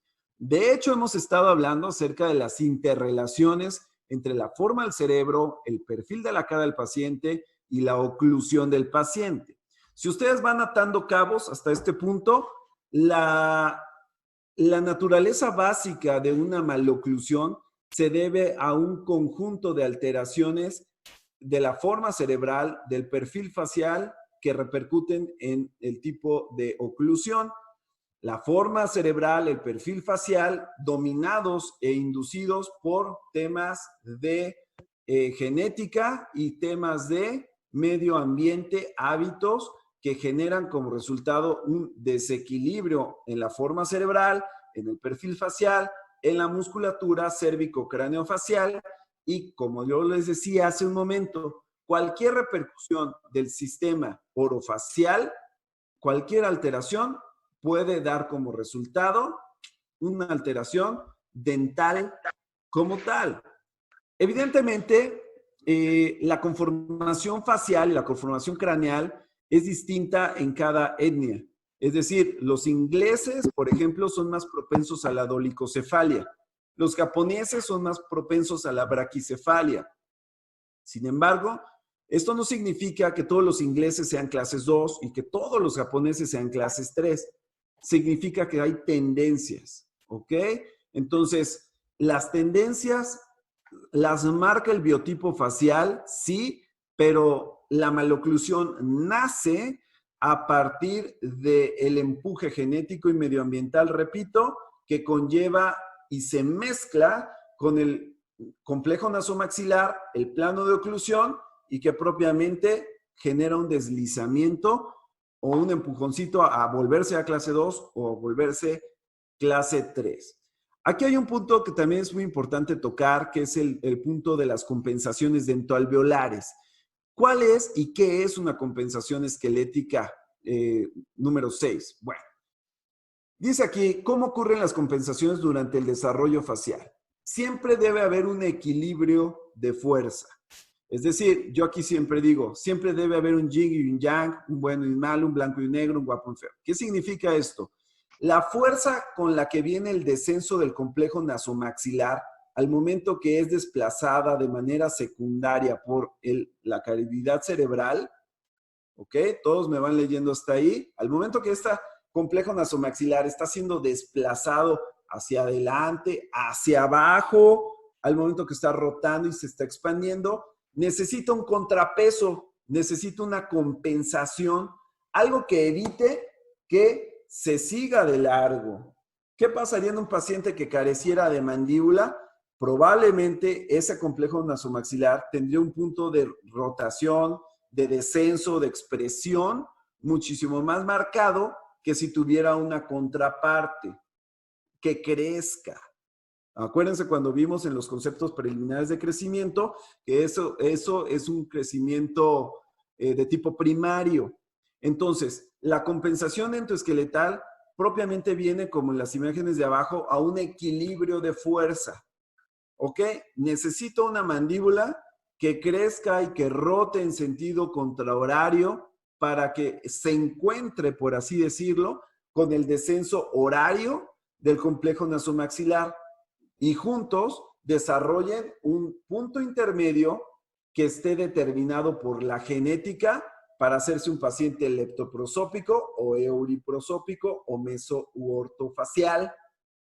¿Sí me van leyendo hasta ahí? Entonces, las compensaciones es esa cantidad de fuerza que se encuentra en el descenso y en el ascenso para llegar a un punto medio determinado por factores genéticos y ambientales que hacen que se conforme y se exprese al final de cuentas lo que el desarrollo habitual de ese paciente iba a estar dado pues, por la genética.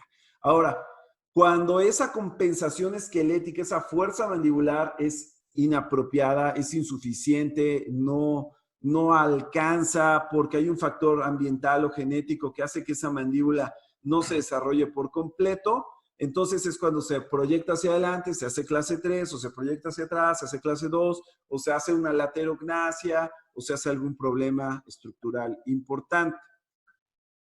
Estas son las características que en términos generales presentan la diferencia de clases 2 y clases 3 en fosa craneal media, en biotipos faciales, en la presencia del gonion, en presencia de la rama mandibular, en el cuerpo y en la migración dental.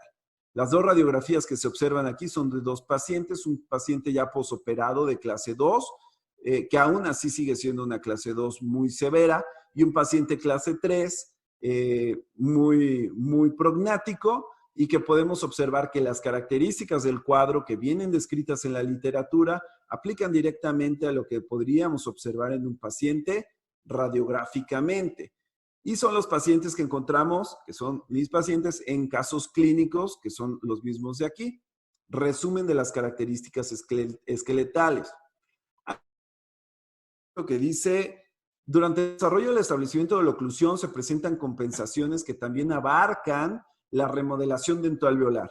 Ojo, doctores, el cuerpo humano es muy sabio y ante una alteración esquelética de clases 2, de clases 3, esqueletales, siempre el cuerpo trata de hacer también una compensación de la mejor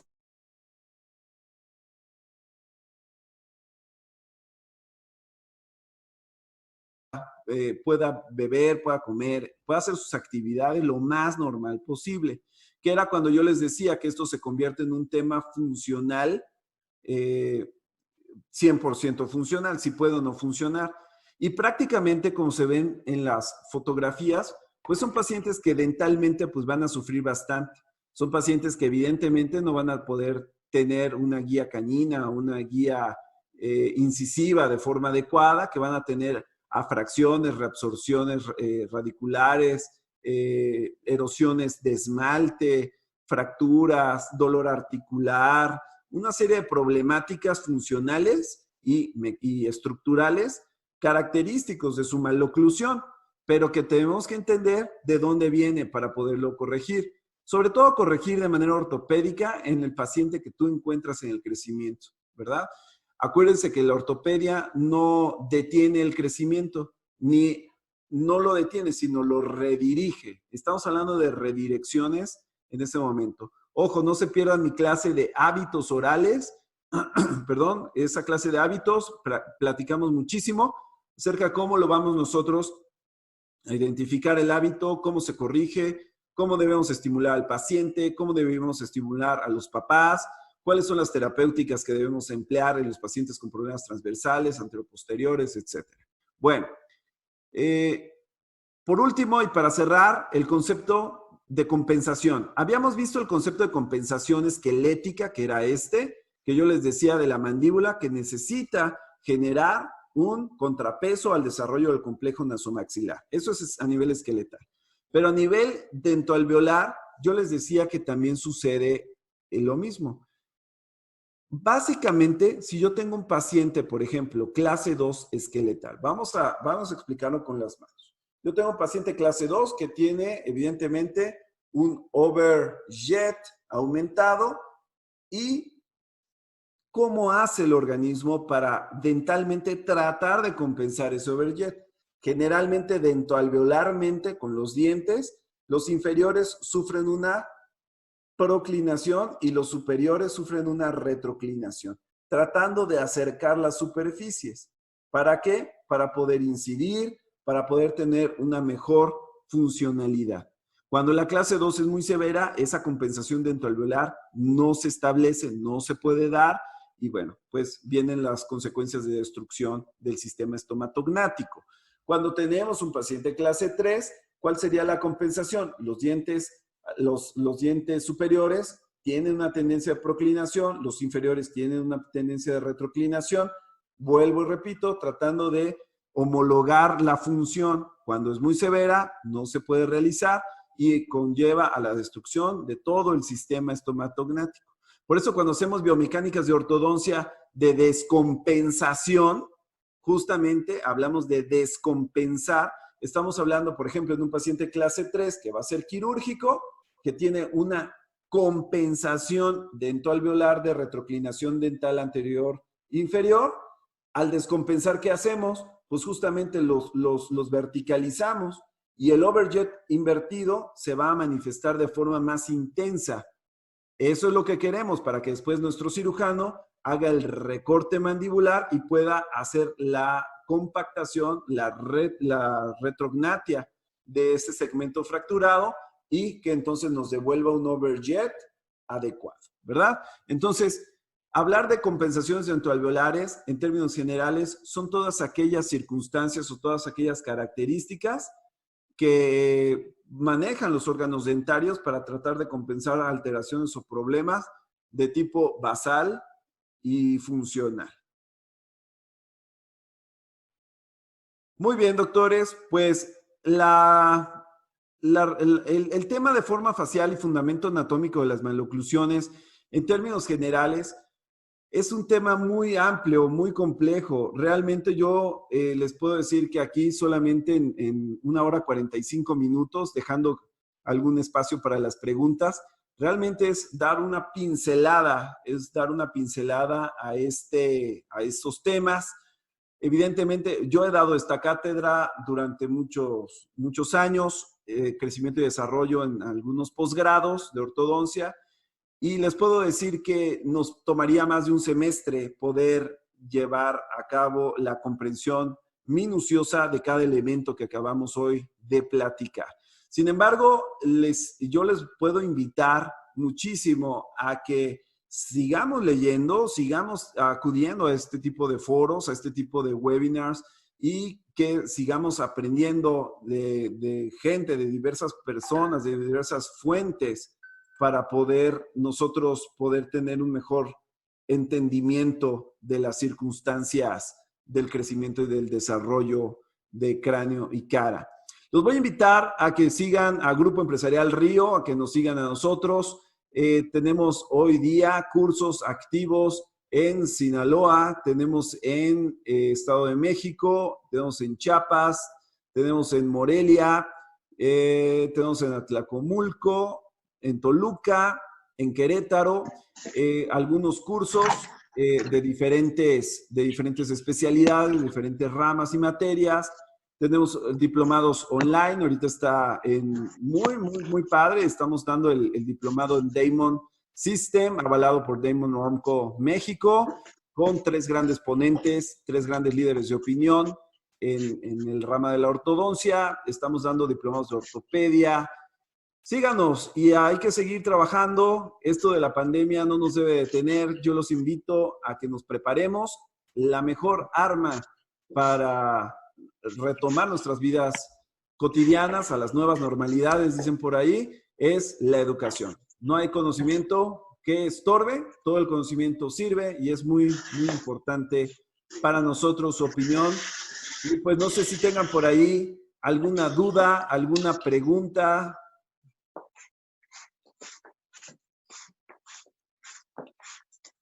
Para poder dar finalización a nuestro webinar.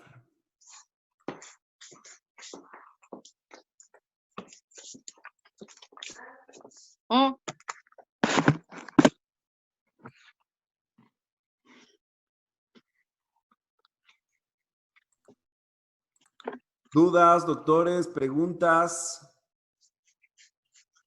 Abran sus micrófonos, exprésense.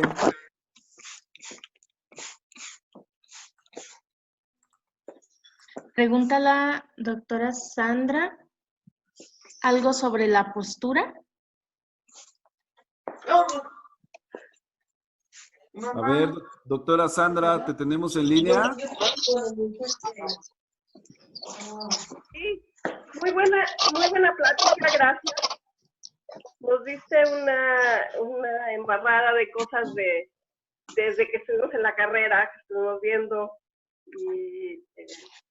pero creo que falta actualizar un poquito y no escuché nada sobre la postura, que es mucho mi tema.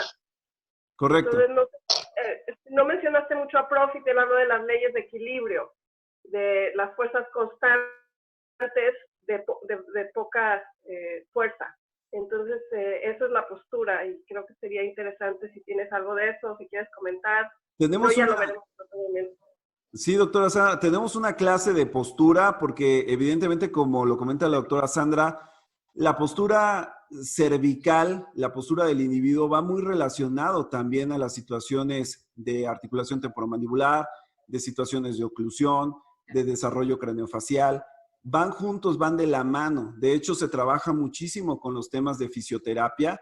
Tenemos una plática muy extensa de esto. Sin embargo, como teníamos pactado 2 horas, entonces es un tema que, híjole, meterse en eso no es desviarse propiamente, pero es abarcar todo un tema muy distinto. Lo podemos programar y lo hacemos con muchísimo gusto. Me refiero a postura oral, no a postura corporal ni cervical. Ah, ok, bueno. Ok. Muy bien. Igual si nos pueden hacer favor de contestar la encuesta que les pusimos por aquí por el chat para ver qué temas y poder, vamos a poder calendarizar más adelante otros temas. Es correcto. Muchas gracias a todos. Ahorita todos nos están aquí poniendo en el chat. Entonces, si no hay ahorita más dudas, les agradecemos a todos que hayan estado aquí conectados. Gracias si nos ayudan con la encuesta para ir mejorando y para que estas pláticas sean de su interés. Un abrazo, doctores, que tengan un día extraordinario y como les comento, vamos a seguir haciendo bastantes temas, vamos a ir ahondando.